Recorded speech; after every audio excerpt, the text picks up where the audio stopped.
Bien d'abord, il y a le montant des pensions qui pour beaucoup de retraités est beaucoup trop juste que pour pouvoir vivre décemment. Il faut quand même comprendre que, comme tout le monde, les pensionnés ont des frais. Ils ont le loyer à payer, ils ont leur assurance à payer, l'énergie, gaz, électricité, diverses factures qui font que lorsqu'ils ont une pension qui n'est pas très importante, pour les loisirs, eh bien, il faudra repasser parce qu'ils n'ont plus assez d'argent. Et je pense donc que c'est déjà un très gros problème, c'est ce petit niveau de montant que certains retraités ont à l'heure actuelle. Et alors j'ai aussi quand même quelques chiffres, je me suis permis de prendre quelques notes qui sont intéressantes. Ce sont des statistiques officielles gouvernementales de 2019 qui disent ceci. Il y avait, l'année passée donc, 2 400 000 retraités en Belgique. Et plus de 400 000 de ces retraités vivent au seuil de pauvreté. Et bien évidemment, cette classe dirigeante de cette pseudo-démocratie qui nous dirige aujourd'hui n'ose pas donner les chiffres des retraités qui ont outrepassé le seuil de pauvreté et qui essayent bien évidemment de survivre avec des pensions de misère. Et ne parlons même pas de ces maisons de retraite qui émergent ou qui dépendent plutôt des CPAS qui sont plus des mouroirs que des maisons de repos.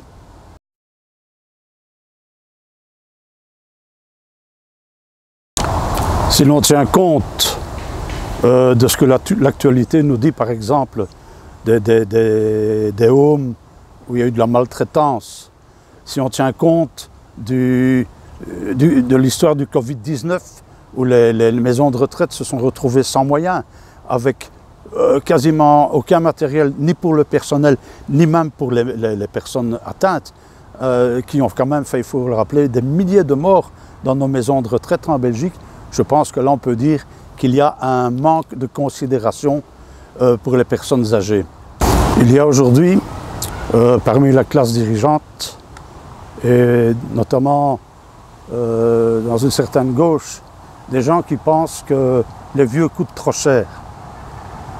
Non, les vieux ne coûtent pas trop cher parce que les vieux aident encore la société. On peut être retraité et encore payer des taxes, comme lorsqu'on travaillait. Donc on est toujours utile à la société. Alors sans en faire une généralité, je pense qu'actuellement, il y a un manque de considération pour les personnes du troisième âge. Je n'en fais pas une généralité parce que justement, il y a encore des familles qui sont unies, soudées, et où les papis, les mamies sont bien considérés et sont utiles à la famille, comme il y a encore, heureusement, des jeunes qui ont une bonne éducation et qui respectent le troisième âge, les personnes âgées. Mais en dehors de cela, il faut tenir compte aussi de l'actualité. L'actualité qui nous montre que des personnes âgées sont agressées dans les rues, sont agressées dans leurs maisons, les homejacking, qu'il y a des homes de retraite où les vieilles personnes sont maltraitées, sont mal soignées. Et donc là, je pense qu'on peut dire qu'il y a un manque de considération pour les personnes du troisième âge, même si, encore une fois, il ne faut pas en faire une généralité.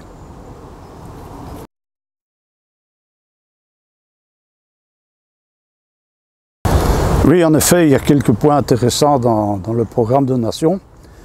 Et pour m'en rappeler plus facilement, j'ai pris quelques notes. Et notamment, par exemple, le fait qu'une pension, et ça c'est Nation qui le dit aussi, ne devrait pas être sous la barre des 1 500 € nets par mois. Car il faut bien comprendre qu'en dessous de cela, qu'on ait 20 ans, 40 ans, 50 ans ou 70 ans, c'est la même chose, on termine très mal son mois. Un autre point intéressant est de permettre aux personnes âgées en âge de retraite, qui sont grabataires ou à petits revenus, de pouvoir finir leur parcours de vie paisiblement dans un vrai home de retraite et non dans un mouroir comme je l'ai expliqué là tantôt. Et de manière générale,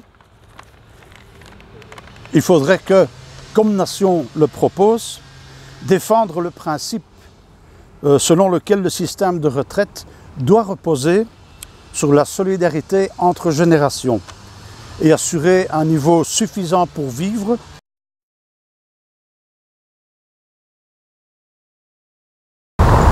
Alors, en tant que membre de Nation,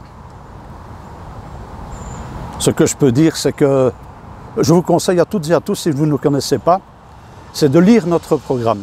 Pourquoi lire notre programme? Parce que lorsque les médias parlent rarement de nous, ce n'est jamais en bien. Et généralement, les gens ne retiennent que ce que les médias racontent. Alors que nous sommes quand même malgré tout des gens du peuple, de toutes les classes sociales de la société, de différents âges. Et nous avons quand même plus de 430 propositions dans notre programme qui peuvent intéresser des gens. Nation, c'est un collectif. C'est un collectif. Il n'y a pas un chef unique comme on peut croire ou qu'on peut laisser croire. Il n'y a pas un chef unique, il y a une équipe. Il y a une équipe de gens du peuple. Et ces gens du peuple veulent travailler pour vous et pour eux-mêmes. Parce que le but de Nation, finalement, c'est quoi? Et le but de Nation, c'est quelque part de virer les corrompus et les arrivistes qui nous dirigent. Et d'autre part, c'est enfin de faire de notre petite Belgique un pays où il fait bon vivre. Et ça, c'est le but de Nation.